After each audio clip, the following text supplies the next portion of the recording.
Ahoj, ty plaveš? Ty umíš plavat v kruhu? Jo. S Aneškou plavete. A ukážeš, jak se odrazíš a budeš plavat? Takhle se hezky odraz a plav. Jo? Oh, teda. Ty jsi šikulka.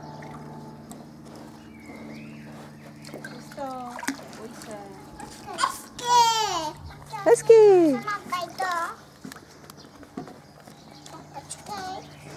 Počkej. Já vylezu, je na můj kuch. On plave.